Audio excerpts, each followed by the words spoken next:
Good morning. Well, my name is Sandra, and I'm going to say this the first thing. If you could like and subscribe, I'd really appreciate it. I decided to go live right now and make a very short video. You could actually go back into my videos from a year ago, maybe 10 months ago. I was talking about um, a lot of different things surrounding a woman's pussy and how we have to go into the root chakra and clear all that shame out. And I had a lot of shame about that when I did that video. I don't know how long ago it was, 6 months ago, 8 months ago, 10 months ago, a year ago. I'm not sure exactly what it was, but um, I figured just do a quick video um, because my North Node is in Scorpio. And that means I need to face all those things that Scorpio has to deal with. So the psyche, the the the the things that I view as dark or like sexual acts, sex, um, porno, the psyche, psychology. I mean, and there's so many branches to psychology. And if you've been watching my videos or anything like that, I think I've done some videos on codependency.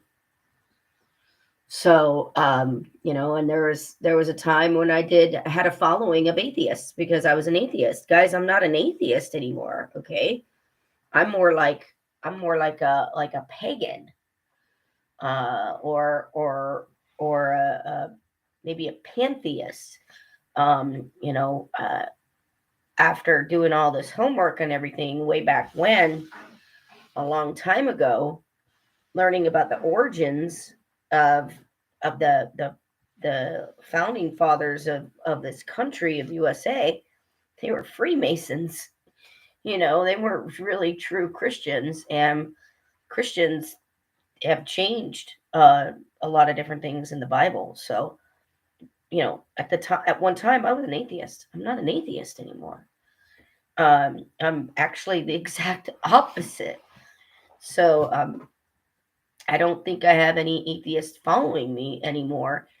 And all those things I need to open up and dive into anything that Scorpio touches, um, which is also religion and world religions and uh, anything that has to do with sex. So, you know, I said no to spirit back in 2011, 2012. I said no. And basically, I looked in my eyes. It was in the mirror. There was a full length mirror in my bedroom, the closet, and I looked at myself, and I could have been listening to my own heartbeat, and I don't know if I was or not, but I remember looking in my eyes deeply. Um, I wanted to connect with that soul inside of me. In 2011, that was my first big spiritual awakening. Was 2011. And that's when I started reading Alan Watts. That's when I started reading Buddhism, Eastern Wisdom, Modern Life by Alan Watts. And then I started reading other Buddhist writings. And Jiddu Krishnamurti, I started reading about him because I had a therapist that went to, I guess you could say, an alternative college. I can't remember the name of the college. I think it was called CIHS. I believe it was called CIHS in San Diego. Um, and I'm just looking it up right now. I can't remember. I think it was CIHS, California Institute for Human Science. Um, oh, is it in Encinitas? Okay, maybe that's it. Um, but kind of a different way of looking at psychology, and I really liked her approach. It was Dr. Marika Overman that I saw in Menifee. So she was the one that opened me up a little bit more in being a little bit more courageous into, yes, if you feel that you are called to look into Buddhism, then look into it. And I think she was the one that told me about Jiddu Krishnamurti. So I started reading his works online. I didn't buy any books of him. And um, I remember looking in the mirror and I said, what do you want me to do? You want me to lead meditations, leading women to their heart? What do you want me to do? And I said, I don't know if I can do that. And I'm standing there in front of the mirror. I wasn't talking to anyone. I was in my bedroom. So this was what, 15, 12, no, more than 12 years ago, 14 years ago, because it was 2011 or 2012. So maybe 13 years ago. Now, my hip replacement was 2013. So this was before my hip replacement. And I had another little spiritual awakening in 2013. I'll tell you about in a minute. It was really cool. It was really cool. But I remember looking in my eyes and I said, I don't know if I can do this. You want me to lead meditations and women in their heart? And I was like, okay, well, I guess I said, I guess I could study this and go into myself more, but me leading a group of women to do this, I said, I don't know if I could do that. And my soul just kind of withered away, and it's come back. It's come back in 2024, and it actually started coming back in 2023 when I did a little shadow work. So, so if you're like a born again Christian or anything like that, this is not for you, because you're not going to find it interesting, and you actually might find it, you might say it's sinful. You might say, oh, that's sinful. Can't go there. It's full of sin, but shining a light on the darkness is all about me. That's what I do. And for me, it's all this, the word connection. It's all about unity consciousness. It's all one. And if I go there, if I stay there long enough in that unity consciousness, and I'm not talking about like a sky daddy, right? You could just get that out of your mind. So if I stay there in that unity consciousness, for me, it's really easy for me to say the word God. I don't get upset like I used to. I used to get really pissed. I had a really bad edge on my shoulder back in 2015. You could watch my videos from 2013, even leading up to 2013, even 2010, 2011. I had a really bad chip on my shoulder because of religion, because how it taints things, and there's so much dogma telling people that you have to be this to go to heaven, instead of heaven right here, right now. And if you study astrology and you read the book like the Bible like a mystic, you're going to see that the Bible is a book about our body, and it talks about the constellations, and it talks about our body, and people take the Bible literally, and you can't do that, but people will because that's what they're taught to do when they go to church. And when I think of connection, or when I think of the word God, or when I think of God, because it's so easy for me to say the word God, and I don't think of this crazy asshole God Bible that's killing. It commands people to kill. That when I think of God, that's not who I think of. I don't go to the Bible, And I remember being an atheist, and I was like, oh God, I'm so angry. And I was like, I don't think I want to be an angry atheist. I don't think I want to be an angry person at all. And I was like, I don't think that this is what I want to identify with. So I kind of just slowly got away from the atheist experience, and it took me a while. I'm going to say it took me until like 2016. I think what took me away was my mom's illness. She passed in 2018 in February, but it was pretty rough in 2016. It was a hard year in 2016, and I think that event really took me away from all the anger of the Christian church, to where I can just focus on my mom and focus on taking care of her. And I poured all my time into taking care of her. I did my best, and it wasn't enough. It wasn't enough. She still died at the age of 65, and she looked like 95. So I remember just saying, well, just work on this shame, and when you're ready, you can go out in the public with it. So when I think of God and when I think of connection, what happens? What happens, man? I get sexually aroused, and it's like a I don't know. It's like a love with sexual arousal. It's like both. And I had a conversation with my best friend back in I want to say this conversation took place in the late 90s. And if it wasn't in the late 90s, then it was like maybe like 2003, 2002, 2001. And it was long before I started going on YouTube. I think I started YouTube in 2008, 2009.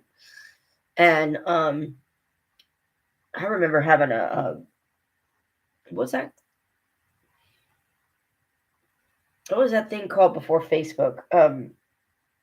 It was before Facebook, and I can't remember. Everybody had an account, and I can't remember. It wasn't Facebook, but I had one, and that was like such a hit thing, and I can't remember what it was called, but it was before Facebook. And then that went away, and Facebook came, and I think I started going on YouTube before Facebook, and I don't know where, I really don't know where the shame came from. I really don't, because these conversations came rather easily with my best friend, which I have North Node in Scorpio, my South Node in Taurus, and my best friend is a Scorpio sun. So I don't know where the shame came from, because we would have these conversations about death. We would literally talk open-ended, no judgment. We had no fear at all about talking about sex or death. And I would say most people, they're afraid of death. Now, I don't know if a lot of people are afraid of sex, but they might have some type of judgments around it, especially if you're religious. You're going to have judgments around it. And depending on your religion, you might be like, well, gay sex is bad, but everything else is fine. Or sex is fine as long as you're married, but if you're not married, then no. So there's just a lot out there with death and sex. And I was asking my friend the question, like, what is death? Like, is that the grand finale orgasm that we have before we die? I don't know, and I was asking her, like, what if it is a whole body orgasm, like something that we humanly can't even fathom, right? Something that we cannot even imagine.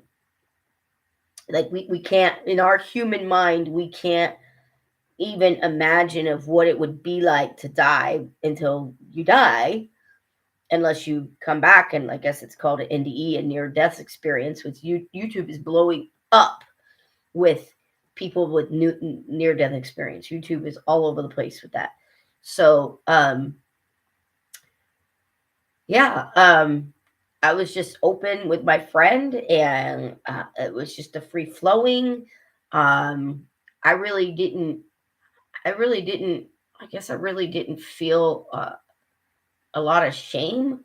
um Not to the point where I got in my like late 30s or early 40s, like late 30s, because that's when I was called to come forward and like teach women, to show women you need to get in your heart space.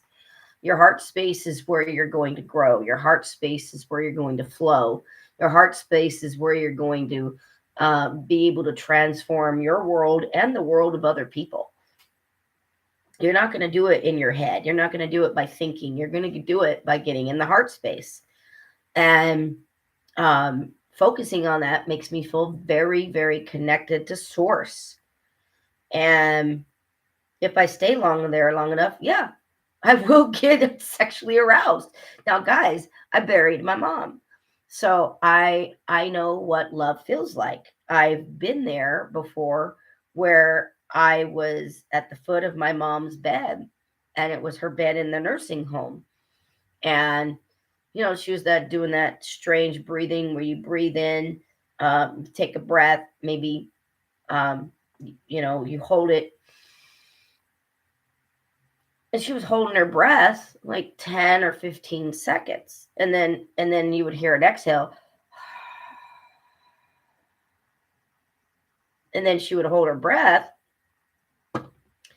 10 or 15 seconds. And um you know Leah, my friend Leah, was there with me when my mom died. My best friend wasn't there when my mom died, but my friend Leah was there, and I needed somebody there, and I knew that my mom was going to die soon. I didn't know she was going to die that day, but it kept on going on like that, where she was taking a breath in, 20 seconds, hold it, and then breathe out. And then 20 seconds, hold it, and then breathe in. So Leah and I really never knew when her next breath was going to come. We never knew anything like that at all. Um, it was just being in the now. Like if you're ever one-on-one with someone, you're looking in their eyes, you're intently listening. Maybe you're holding their hands, and you're intently listening, whatever it is that they're saying. And maybe you're in a coffee shop, but you're so intently focused on that person. You are with them. Your phone may be going off. It's almost like you're in a tunnel with this person, because you're so intently focused on this person. It doesn't matter. You're with them, and you're not thinking of what you're going to say. You're not thinking of what you're going to say next. And a lot of times we think we're listening, but we're not. They're talking about their car accident. They're talking about their, whatever, and their bills piling up and their car accident, and they can't go back to work. And you're thinking, what am I going to say? Oh, yeah, I got in a car accident too. How good. Wow, that car accident was really bad. Oh, I should tell them this. And then now you lost them because you're not listening to them. So, I've been in those conversations with my best friend, and I've had conversations like that with my mom as well. And when you're in the now, you're not thinking of the next moment. There is no next moment. There is only this moment. And it was like that when my mom was dying. And Leah and I weren't counting the seconds. Well, that one was 10 seconds. The next breath, let's count. Okay. It's the next one's 20. Okay, she took a breath in. Okay, well, it was 30 seconds. She's still holding it. Okay, that one, 45 seconds. We weren't timing it, so we were in a sense of a flow when I was there with my mom. And then Leah said something so profound, so innocent,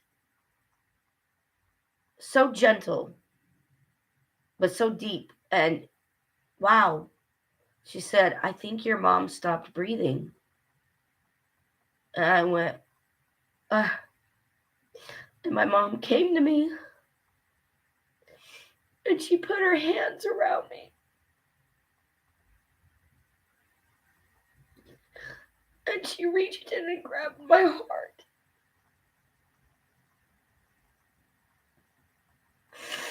And for 20 or 30 seconds, I was in bliss. There was no orgasm. I had no sense of, I almost had no sense of my body, almost. Because I was just in a state of love. And I zoned out. I just literally zoned out. And I don't know how I could see her face, but I saw her face. Even though her body was dead in the bed.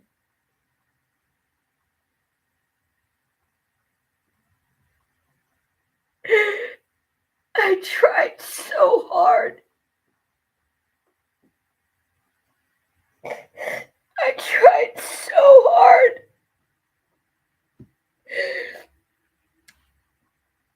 And the doctors kept on saying it's just depression. It's just depression. It's just depression.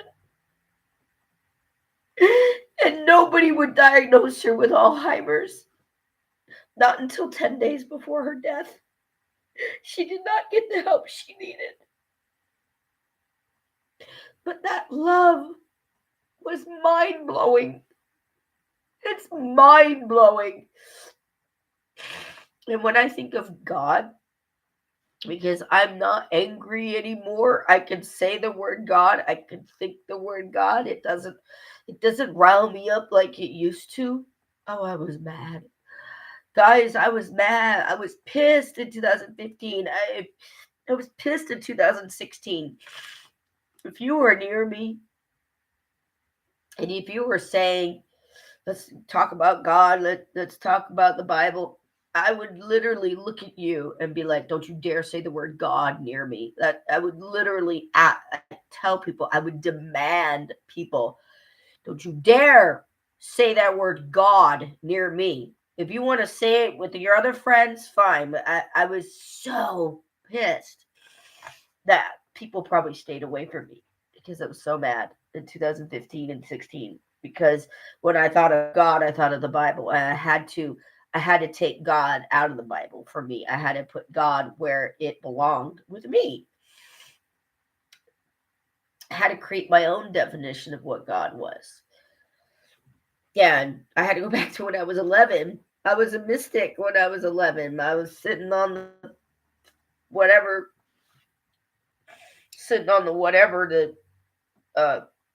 fence, brick fence. I was sitting on brick fence at 11.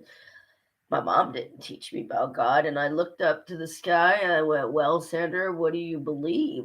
Like, somebody taught you something about this God being a male. Do you believe it? And I said, no. I said, no, and I just went inside here. I went inside that heart. So, at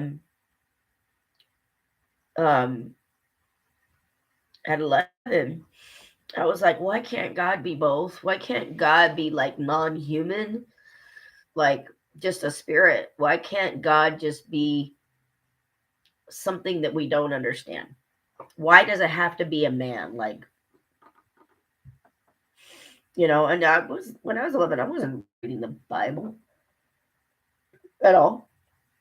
I wasn't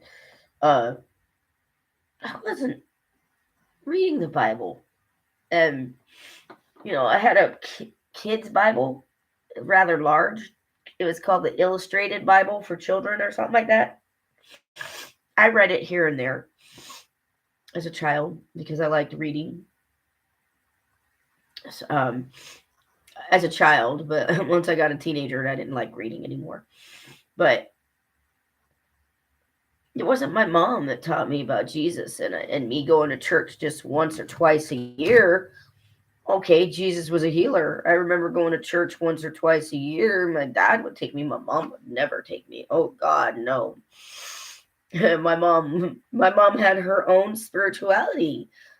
My mom was a mystic and she didn't even know it. She didn't even know she was a mystic. She didn't even know what she was. She discounted everything of her. Like, oh, you're the smart one, Sandra. Don't ask me. I don't know nothing. I'm asking for your opinion. Please tell me. Um so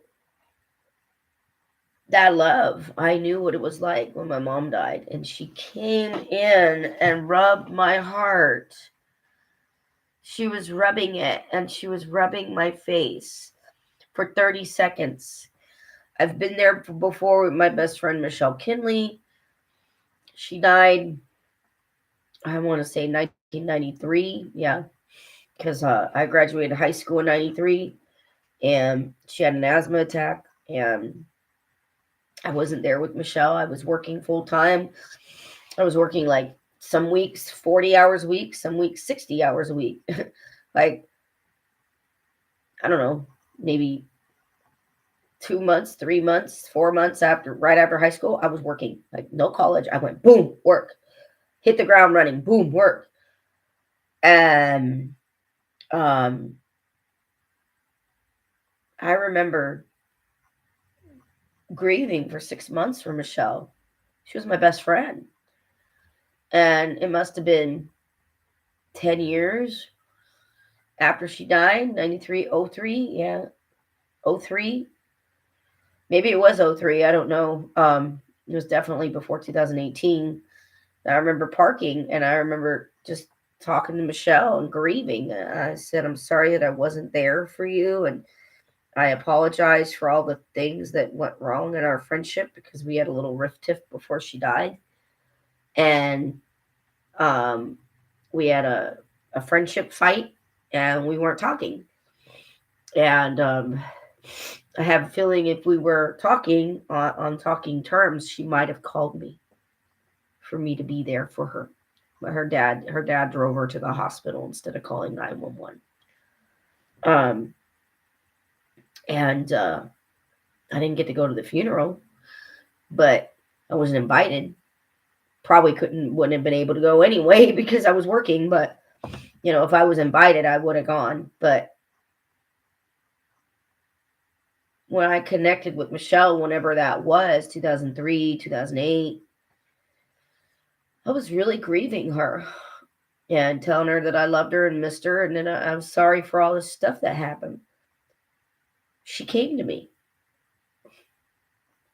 She came to me and she rubbed my heart. And I'm like, oh my God, what is this? This is a total feeling of love. And this system that we're in, guys, we're built on a system of fear. We're built on a system that you have to work until you die. God forbid that you want to retire at the age of 62, like my mom. I think she was 62 and she got on her husband's Social Security, but it was only like 12 or 1300 a month. And back then, I don't know what year it was, 2013, 2015. I don't know what year it was, but you think 1200 or 1300 a month in California is a lot? It's not. I had to work to help pay my mom's bills. I was paying down her credit card. I don't know how much, $50 a month, $100 a month. I don't know what it was, but yeah, the system that we have here is not set up to be in love. It is set up to be in fear. And First John, I can't remember what it is. Let me find out what it is. It's not the Gospel of John. There's no fear in love. 1 John 4:18. So you go to the back of the Bible toward the book of Revelation, and you'll see 1 John, 2 John, 3 John, not the Gospel of John. For 1 John 4:18, there's no fear in love. So if I have fear of sharing with women that they need to listen to their heart, if you can get a stethoscope, if you can listen to it, if I have shame around that, and if I can't get in front of other women, telling them that there is a bridge from their pussy to their heart, and then there's another bridge from their heart to their throat. And you link these two together. You link the pussy and the throat together. And what is that big bridge? The bridge is the heart. So you're thinking of two big worlds, right? You're thinking of the genitals, the pussy, and you're thinking of the throat. You speak the truth. Two big worlds. They're big, huge, amazing, glorious worlds. You want people to speak the truth. You don't want lies. We are in a world of lies right now. There's a lot of people lying. There's a lot of veils, and things are going to be coming to the truth later on. I think there's going to be things that are lifted, that we're going to be seeing truth for what it is. And a lot of people are waking up, and I'm one of them. But if I cannot speak the truth and lead women to listen to their heart, to open up this root chakra and to get down in there and say, yes, I am worth love. Yes, I am worth respect. Yes, I am worth of going hog wild with sex. Crazy, amazing sex, right? Like crazy shit. If I can't know that for myself, and if I can't do this journey myself and go that North Node path of Scorpio, then I can't do it for I can't help anybody else. I'm just, we're all just walking each other home. That's all it is. That's all we're doing. And I will continue this path because now I'm seeing visions. And they just started. The visions just freaking started. Maybe, I'm going to say, a week ago. I started having visions. They're not dreams. They're not when I'm asleep. I'm awake. And it's me. And I'm looking at it like, okay, what is this? And I'm like, that's me. And then I ask myself, what am I doing there? And I go, well, maybe I'm Reiki 2 certified. I'm Reiki 1 certified right now. But maybe I'll be Reiki 2 certified. And I don't know. I can't tell you the timeline. Oh, somebody's watching. I got a 1 here. Okay, who's watching? Is there any way I can find out? Okay. Abu Taha. Hello. Thank you. I got 1 person. That's cool. So I was basically talking about my North Node is in Scorpio, and how I have to go into this and follow that North Node in Scorpio. I guess in the Vedic astrology, it's is it Raku? Because I'm studying Western astrology, but I'm getting rather interested in Vedic astrology, and I really don't want to go down that track of getting lost in Vedic astrology when I'm still learning Western. I'm good. I hope you're doing well. But this North Node and Scorpio, this whole video is about that, because Scorpio is about death. It is about transformation. I believe the ruling planet is Pluto. And I'm like really looking at the Pluto now that it's in Capricorn, but I'm an Aquarius rising. So it's gonna the 19th of November, Pluto's gonna slide back into Aquarius, my first house. And then I got Chiron and Aries in my birth chart. So I'm going through a Chironic return in 2026. So I'll be healing this fifth chakra, the throat chakra, and writing. I could be healing the communication with writing, and then the North Node of Scorpio. I'm literally like focusing on those three key things moving forward. And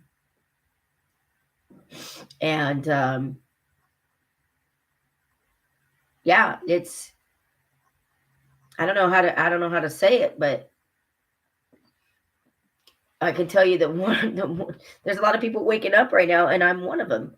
So all those things that I mentioned, you know, those things that I had a conversation with my best friend back 2002, 2004, 2005, 2006. We would talk on the phone for hours, and once we got into our 30s, that those conversations changed, and we weren't talking as much because we were in our 30s working and stuff like that. And I remember just free talking, like, what if death is the ultimate orgasm and we cannot even fathom what it's like? Maybe we're supposed to feel this good. Maybe when we think of God, we're supposed to get horny. Maybe that's the way it's supposed to be. I don't know. I have no idea. Maybe that's like the golden ticket. I mean, I've never done tantric sex. I've never done tantra before. And that's a way of connecting with your lover, and you don't even have to touch yourself or touch the other person. You can, but you don't have to. And it's a way of connecting, and there's breathing in it as well. And I would love to be able to have a partner to experience something like that, where you do have a spiritual connection, but you also have a sexual connection, or a sensual connection, to where you do go over, you do spill over, you do, oh my God, it feels so good. But it's not the typical, okay, once 3 seconds, you're done, boom, you're done. Um, I mean, I don't know. Is death like a 25-minute orgasm? But whole body, right? Whole body.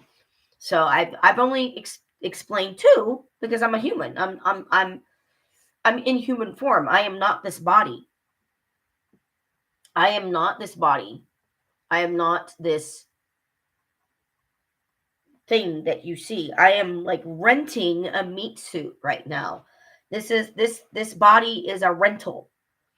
And when I am done with it, what am I going to rent next? I don't know what I'm going to come back as. Like, another human? Do I have more lessons that I need to learn? Got me. I don't know what lessons I need to learn. I'm kind of coming into this place where I've noticed patterns of repeating. I'm like, okay, we're going to continue going down this path of repeating the same lesson because I haven't learned it. So, I just really, I really hope that my soul learns the lessons this time around. Because this time around, I'm not saying no. I'm saying yes. So, women, if you have a stethoscope, start listening to your heart. I wish I would have wrote down and made a note of it.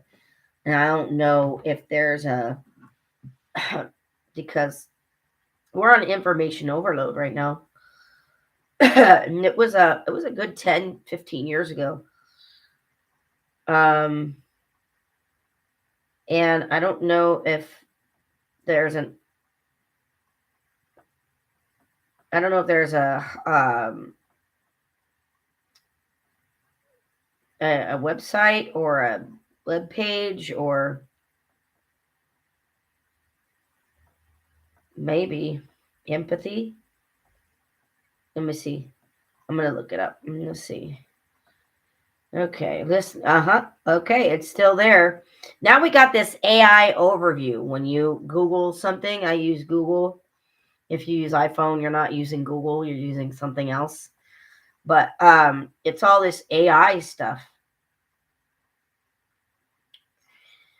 So this is really, and I looked this stuff was like available 10 years ago, like 2012, 2013. Yes, listening to a heartbeat can help with empathy. Hearing a heartbeat can change a person's emotional perspective and increase their ability to feel what others are feeling. That's what we need right now, guys. We need that. We need to understand the other person's perspective. This is an election year. And I just talked to a recruiter up in San Dimas.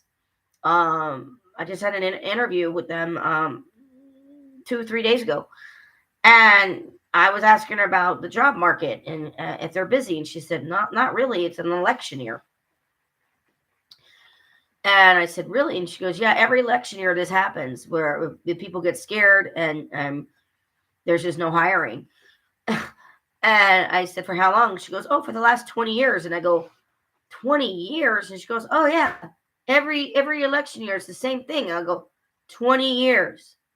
You're talking about before like all this YouTube and Facebook? And she said, yes. 20 years ago, every election year. So we're going back to 2004. 2004, guys. So we need this. We need this emotional intelligence. It says emotional convergence. Hearing the heartbeat can increase emotional convergence. Introspection. People who are better at counting their own heartbeat are better at understanding the emotions of others. It's because they have a higher introspective accuracy, which is an ability to sense internal signals like breathing, heart rate, and gastrointestinal functions. Empathetic intervention. Because of the musical and non-visual nature, auditory heartbeats can be particularly useful in the empathetic intervention. Scientists believe that training people to improve their heartbeat perception could also address these issues. So you are able to perceive the emotions of others around you if you listen to your own heartbeat. And there was actually a look at this. It says, what's more, improving this ability might help people with autism and schizophrenia.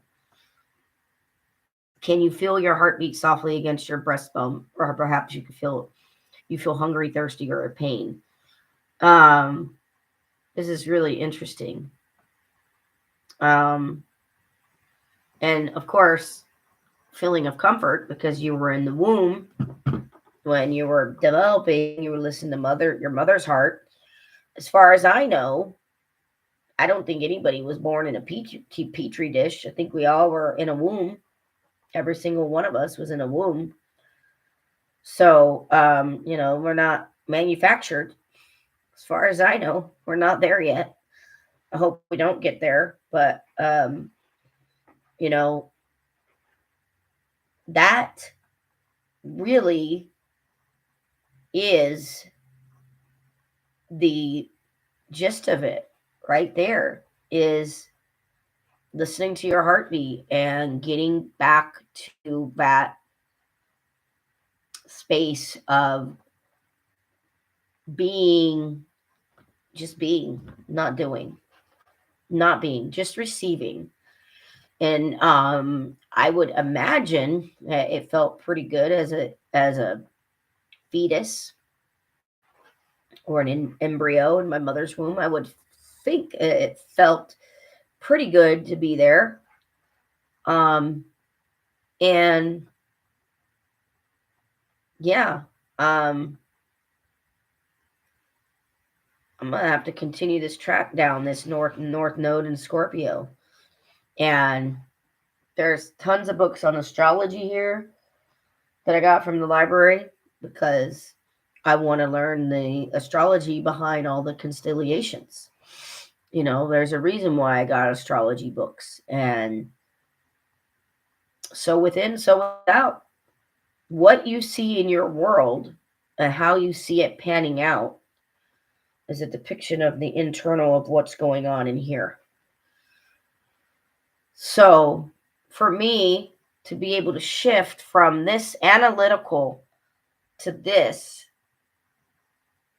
feeling creativity center, the right brain, the creativity center, the right brain, the left side of the body is all feminine. Then yeah, I don't see how I can go wrong with this at all. So I would encourage you to find some time, women, to get alone with your body. I would encourage you to find some time, if you can, alone in front of a mirror, nude, and talk to your body. And if you have shame around anything that has to do with sex, address it, talk to it, talk to your body. If you don't like a certain part of your body, talk to it. My profile, I don't really like. I don't really like my profile. My chin kind of sticks out rather, So that's one part of my body that I don't like my profile. And there's other things about me, not my body, but there's other things that I do, other things that I see me do that I don't really particularly like. So whatever it is, even if it's your vagina, even if it's your pussy and you don't like it and you're like, I don't like it, talk to it. I will actually ask myself and check in and say, you know what? It's overcast today. Do you want to go for a walk right now, or do you want to wait until the sun comes out? And I'll look and I'll go, what do you want to do? Do you want to go out there in this cold? No? Okay. You want to wait until like 10 or 11 or 12 noon or something? Okay. Fine. Let me do that. I'll literally check in with myself because I don't need the permission of anybody else. And neither do you. You don't. You don't need the permission of anybody else. You just don't need it. And we think we do, but we don't. And this world is based on fear. And the world will continue to do that if we work from the analytical brain. If you continue to go there and try to solve problems without creativity, going up to the right brain, you will continue to live in the world of fear. And there are so many people right now that are living in fear. They hate their job. They're just done with life and they don't know how to get out of it. Go to your heart, ladies. Go to your heart. Put your hand on your heart. Spend some time in the dark. If you get up for work early, get up for work 30 minutes before you go to work. And if you are with a partner, go in another room, go in another room, maybe the bathroom, maybe another room, and meditate in the dark. Do not, you can turn a light on so you don't like fall. But once you're done sitting, turn the light off. Put your hand on your heart and just breathe and feel that. Get out of your head.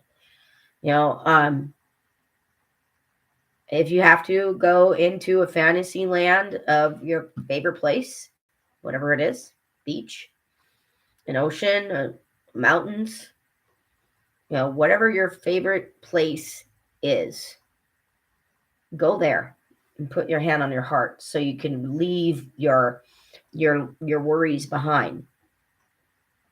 And that's the only way we're going to achieve the unity consciousness. That's the only way we're going to achieve that empathy. It's the only way. If you are in your mind, we can't get to the heart. And you want to link your throat? You want to start speaking the truth? Instead of telling lies, like being a codependent and saying, yes, fine, I'll work Sunday.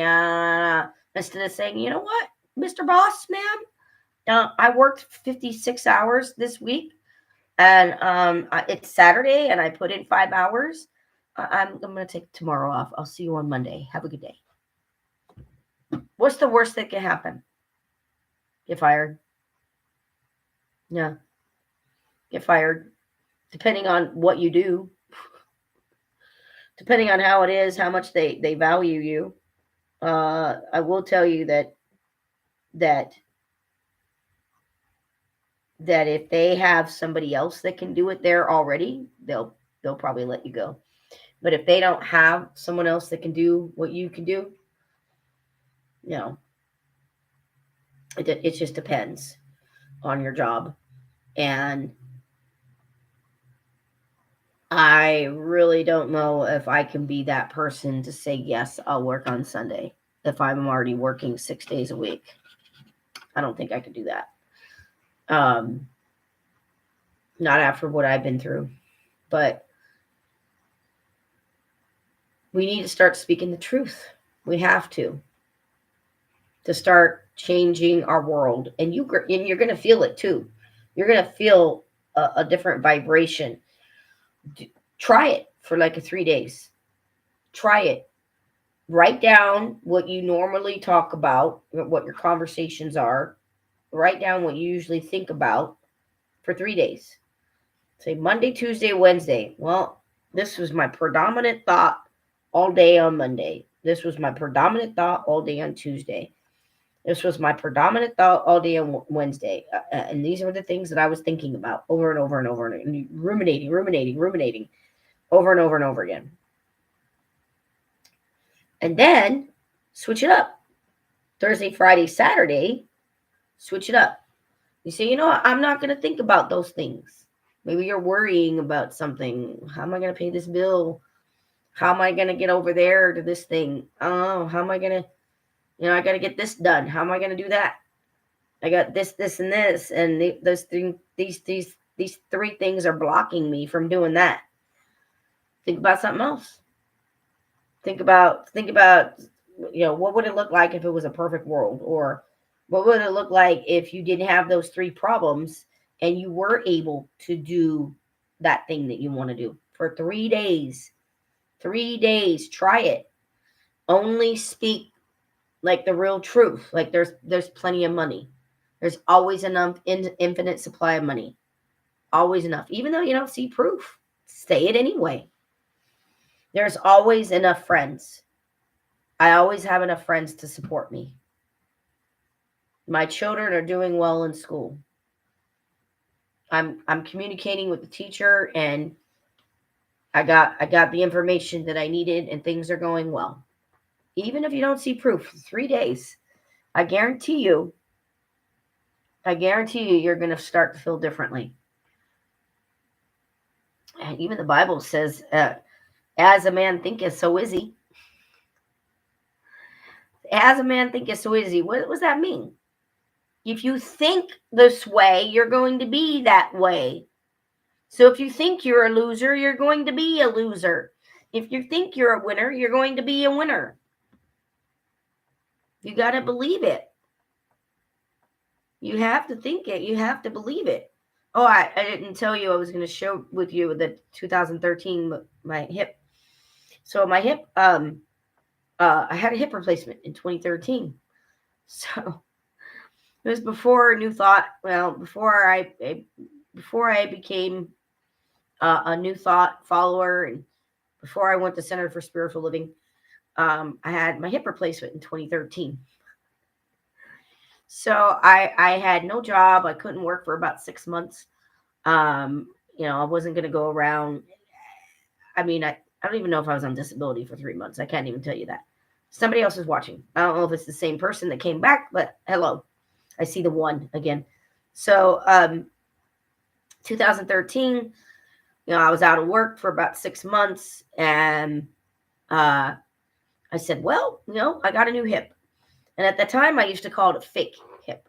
That's what I called it at the time. I don't call it a fake hip anymore, but at the time, I called it a fake hip. And it was about 14, I'm going to say 13 weeks. I started walking without crutches. at 13 weeks. I was pretty scared. I had a walker, and then at 8 weeks, I put the walker away and went to crutches. I realized I felt lightheaded at 8 weeks or 9 weeks or 10 weeks, and I went back to the walker. And then at 12 or 13 weeks, I was just crutches, and then by 14, 15 weeks, it was nothing, no crutches, no nothing. And I said, well, I got a new hip. I got a brand new hip. And I go, well, can I like pretend that I am going under and I can get a new brain? And I wasn't thinking of the mind, because the mind is not the brain. The brain is this thing in here. The mind is like everything that we create that we can't see, all those thoughts, all those worries, all those hopes, fears, dreams. That's all the mind. But the brain is just locked in here. The mind is much bigger than the brain. So I was literally thinking in 2013, like September, October, November, I said, well, if I had a surgery and I got a new hip, and my hip is better now, I don't have any arthritis, my limp went away. I had a really profound limp. I said, who would I become, and how can I change if I got a new brain? So I literally started like pretending like I had surgery and went over and had a new brain. I wasn't thinking of the mind yet. I wasn't thinking of individual thoughts yet. It was like a precursor to individual thoughts. And things started to turn around pretty greatly for me. I remember, I remember 2014, it was like the end of the year. I started working for prototypes in, I don't know where it is, Pomona, but it was like the end of the year, like September, October, something like that. And I would never work with inmates again. I wouldn't do that again. And then 2015, I started working at a telemarketing company. I was dumbing down my resume, taking my MBA off. And I was just applying, and I was getting like 3-4 interviews a week. I was getting like 3 or 4 interviews a week in July, August, September, October 2015. And I got hired that summer, part-time. And then I went into life insurance, and that didn't work out. And then I got hired permanently in a mental health thing for the homeless. And it wasn't a shelter, but it was a recovery center, basically, for the homeless, but mentally ill. And that came about like 2016, like early 2016. Because I kept on just the whole, well, what if I had a new brain? I still wasn't thinking of mind yet. I wasn't thinking of my thoughts in the mind. And it worked. It changed everything. But I wasn't, I wasn't really listening to the call at that time about my throat and the heart and the vagina. I wasn't going down there to the root chakra. I wasn't going down there talking to my pussy and saying, what do you need to tell me? What do I need to know? What do I need to work on so I can uncover this shame? I wasn't going there. I am now. So there is beauty in the heart, and there's truth there. And we have to start speaking it. We really do. We really have to start speaking it. Now, I am done with this video. I do thank you for staying this long. I really didn't expect to be here this long, but it needed to come out. So I cannot tell you when the next time I will go live. I can't tell you that. But if you did, subscribe, I really appreciate it if you can subscribe. And I am doing things behind the scenes right now. Like I said, I have books on astrology. So, I'm sorry, books on mythology. I don't know how many books on maybe I have one or two books on astrology here, but I have other books on mythology, children's books on mythology, because I really want to learn Greek and Roman mythology. Those two, Greek and Roman mythology. Um, and if I can learn those and how they are connected to the planets and the constellations, then I will be able to understand my own life a little bit better. Because that's really what I'm here to do, is really try to help understand my own life. If I can get that together, then I can help others. So please stay in the light, stay in the love. Don't live in the fear. The fear, there's nothing there for us. There's no love in fear at all. So if you're not speaking up, if you're timid, you're fawning, there's a fawn response, you're living in fear. And this system is based on fear. And we need to move through that. And I look forward to seeing you the next time. Have a good day. Bye for now.